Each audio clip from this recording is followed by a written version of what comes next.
Hello everyone, मैं हूं doctor आनंद। स्वागत है आपका आज के नए वीडियो में। आज मैं जिस डिजीज के बारे में बात करने वाली हूं दोस्तों, वो बहुत कॉमन डिजीज है, वो है डायबिटीज, हाई ब्लड शुगर। अब दोस्तों हम इसको दो पार्ट में डिवाइड करते हैं, एक टाइप 1, एक टाइप 2। टाइप 1 डायबिटीज वो डायबिटीज होती है दोस्तों, ये बेसिकली छोटे बच्चों में देखी जाती है जो 12 से 13 साल के होते हैं। और इसके पीछे जो मेन कारण होता है वो होता है ऑटो इम्यून डिसऑर्डर। इसमें क्या होता है, आपका जो इम्यून सिस्टम है आप ही की बॉडी के अगेंस्ट हो जाता है, और जो पैंक्रियाज है, जिसके जो वहां से जो बीटा सेल्स इंसुलिन को रिलीज करते हैं, वो उसी को डिस्ट्रॉय कर देता है, जिसकी वजह से आपकी बॉडी में इंसुलिन लेवल बिल्कुल नील हो जाता है और आपका ग्लूकोज यूटिलाइज नहीं हो पाता और वो ब्लड में बढ़ता चला जाता है। इसको कहते हैं हम दोस्तों टाइप 1 डायबिटीज। इस डायबिटीज में बेसिकली हमको इंजेक्टेबल इंसुलिन देना पड़ता है। दूसरा होता है दोस्तों टाइप 2 डायबिटीज। टाइप 2 डायबिटीज बहुत कॉमन डायबिटीज है। ये जनरली 40 इयर्स ऑफ एज से जो अबव एज ग्रुप के लोग हैं उनमें देखा जाता है। इसमें जो मेन कारण होता है दोस्तों वो है जेनेटिक, या आपकी सेडेंटरी लाइफस्टाइल है, या आप ओबीज हैं, या आप स्ट्रेस में रहते हैं, आप अल्कोहल का सेवन ज्यादा करते हैं, या स्मोकिंग। ये कुछ कारण ऐसे हैं जिसकी वजह से आपको ये डायबिटीज होने के चांसेस हो जाते हैं। अब इसके पीछे जो मेन कारण होता है दोस्तों वो होता है इंसुलिन रेसिस्टेंट। इंसुलिन रेसिस्टेंट का मतलब ये होता है कि पैंक्रियाज से इंसुलिन निकल रहा है, हार्मोन ये रिलीज हो रहा है, लेकिन कुछ ऐसा प्रॉब्लम है कि वो सेल को ओपन नहीं कर पा रहा है कि ग्लूकोज उसके अंदर जा सके। क्योंकि इंसुलिन की प्रेजेंस में ही जो ग्लूकोज हम खाते हैं वो सेल के अंदर जाता है और हमारी बॉडी में वो यूटिलाइज होता है, वो एनर्जी के रूप में आता है। तो इस केस में कुछ ना कुछ ऐसा प्रॉब्लम होता है दोस्तों कि इंसुलिन की प्रेजेंस होते हुए भी वो सेल जो है उसके अंदर ग्लूकोज अंदर नहीं जा पाता, और धीरे धीरे वो जो ग्लूकोज है आपके ब्लड में बढ़ता चला जाता है, साथ ही आपका इंसुलिन भी बढ़ता चला जाएगा, और एक टाइम ऐसा आएगा कि दोनों लेवल्स बहुत ज्यादा हो जाएंगे। इसको हम कहते हैं प्री डायबिटिक स्टेट। अब प्री डायबिटिक स्टेट को आप कैसे पता कर सकते हैं? इसको आप ब्लड शुगर टेस्ट के थ्रू पता कर सकते हैं। देखिए दोस्तों, जो नॉर्मल फास्टिंग होती है, हमारी फास्टिंग ग्लूकोज लेवल होता है वो 100 से अबव नहीं होना चाहिए। अगर वो 100 और 130 के बीच में है तो हम इसको हम प्री डायबिटिक स्टेट कह देते हैं। दूसरा जो होता है उसे हम कहते हैं पीपी, जो कि खाना खाने के 2 घंटे बाद चेक करी जाती है, जिसका जो नॉर्मल लेवल है वो 140 से अबव दोस्तों नहीं होना चाहिए, वो 140 से नीचे ही नीचे होना चाहिए। लेकिन अगर वो 140 और 180 के बीच में आता है तो वो प्री डायबिटिक स्टेट है, और 180 से अबव आता है तो आप डायबिटिक हैं। प्री डायबिटिक स्टेट का मतलब होता है कि आपको डायबिटीज होने के चांसेस हैं, या फिर एक टाइम के बाद आपको डायबिटीज हो जाएगी। अगर आप इसी स्टेट में अपने आप को पकड़ लेते हैं तो आप अपने लाइफस्टाइल को चेंज करके अपनी डायबिटीज को नॉर्मल कर सकते हैं। अब उसके जो सिंपल से तरीके हैं दोस्तों वो आप अपने घर में आराम से कर सकते हैं। अगर आप सेडेंटरी लाइफस्टाइल जी रहे हैं, आपकी बॉडी मूवमेंट बिल्कुल नहीं होता है, तो प्लीज आधा घंटा एक्सरसाइज जरूर करें। अगर आपके घुटनों में कोई दिक्कत है, आप एक्सरसाइज नहीं कर पाते हैं, तो कोई बात नहीं, आप 1 घंटा वॉक जरूर करें। क्योंकि जब हम फिजिकली मूव करते हैं तो हमारी बॉडी का ग्लूकोज यूटिलाइज होता है और ब्लड शुगर में उसका लेवल अपने आप ही कम हो जाता है, तो उसके लिए हमें ज्यादा मेहनत करने की जरूरत नहीं पड़ती। अगर आप स्ट्रेस में हैं तो आप योगा कर सकते हैं, मेडिटेशन कर सकते हैं, उसके थ्रू आप अपने शुगर लेवल को नॉर्मल कर सकते हैं। अल्कोहल स्मोकिंग को अपने लाइफस्टाइल से बिल्कुल 0 कर दीजिए। अगर आप शुगर लेते हैं तो बिल्कुल मत लीजिए।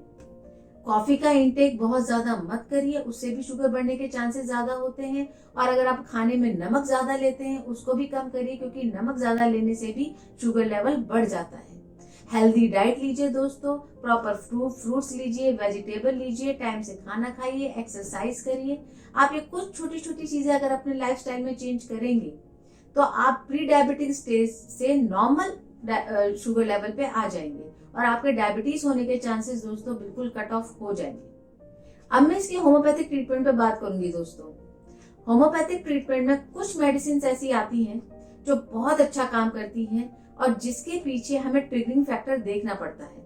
आज मैं फिर आपसे बोलूंगी दोस्तों, हमारी जितनी भी होम्योपैथिक मेडिसिन है उसमें से कोई भी मेडिसिन शुगर लेवल कम कर सकती है, प्रोवाइडेड वो आपकी पर्सनैलिटी से मैच करती हो। जब हम कॉन्स्टिट्यूशनल मेडिसिन देते हैं दोस्तों तो वो जरूर एक्ट करती है, वो आपके शुगर लेवल को नीचे लाने की पूरी ताकत रखती है। तो होम्योपैथिक में पर्सनैलिटी मेडिसिन लेना हमेशा सबसे अच्छा होता है। जैसे कि मैं आपको अभी एग्जांपल दूंगी, आप समझ जाएंगे कि होम्योपैथी एक्चुअली किस बेसिस पे काम कर रही है। अगर आप सेडेंटरी लाइफ जीते हैं, आपकी बॉडी में फिजिकल मूवमेंट नहीं है और उस वजह से आप प्री डायबिटिक स्टेट में हैं या आपको डायबिटीज है, तो आप नेक्सवार्मिका 30 सुबह शाम लेंगे और इसको थोड़ा लंबे समय तक लीजिएगा, 20-25 दिन या महीने भर ले सकते हैं। उसके बाद आप अपना शुगर लेवल चेक कराइएगा, आप नोटिस करेंगे कि वो लेवल नीचे आ गया है और प्री डायबिटिक स्टेट से नॉर्मल शुगर लेवल पे आ गए। इसी तरीके से हमारी एक मेडिसिन और आती है जो है आर्सेनिक एल्बम 30।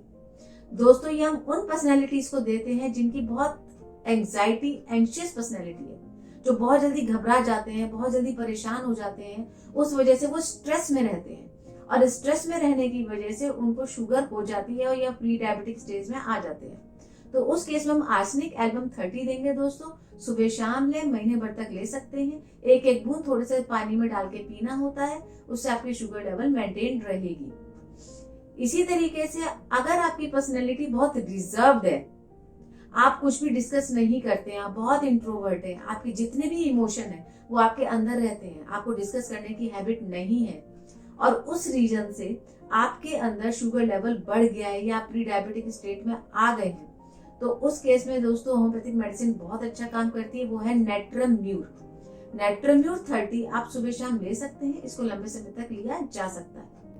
अगर आपकी डायबिटीज का कारण दोस्तों ये है कि आपको कोई पैंक्रियाज की पहले डिजीज हुई है, या चाहे वो एक्यूट पैंक्रियाटाइटिस हो या क्रोनिक पैंक्रियाटाइटिस हो, जिसे हम कहते हैं पैंक्रियाज में सूजन आना, अगर उसके बाद ये नोटिस किया गया है कि आपका शुगर लेवल बढ़ गया है या आप डायबिटीज में आ गए हैं, उस केस में दोस्तों काम करती है आयरिस वर।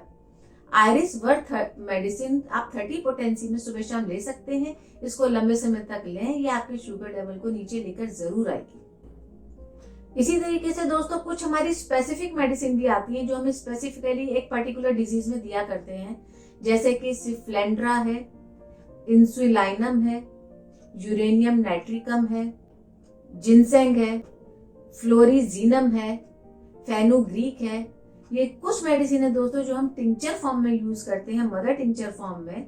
ये भी बहुत अच्छा हेल्प करती है। इनमें से आप कोई एक मेडिसिन लेकर देख सकते हैं, लेकिन अगर उसके साथ आप एक पर्सनैलिटी मेडिसिन ले रहे होंगे दोस्तों तो बहुत अच्छा काम करेगी, आपकी डायबिटीज को वो नॉर्मल लेवल पे लेकर आएगी, आपके ब्लड शुगर लेवल को बिल्कुल नॉर्मल ले आएगी। अब आपको ये मेडिसिन लेनी कैसे है? अगर आप टिंचर फॉर्म में ले रहे हैं तो आप इसकी 15 बूंद सुबह, 15 बूंद शाम आधे गिलास पानी में डाल के ले सकते हैं। खाना खाने से आधा घंटा पहले ले लीजिए, चाहे खाना खाने से आधे घंटे बाद भी ले सकते हैं।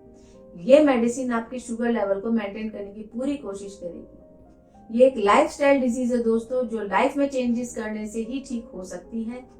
आशा करती हूँ आप मेरी वीडियो से संतुष्ट होंगे। फिर मिलती हूँ नए वीडियो में नए टॉपिक के साथ। तब तक स्वस्थ रहें, खुश रहें। धन्यवाद।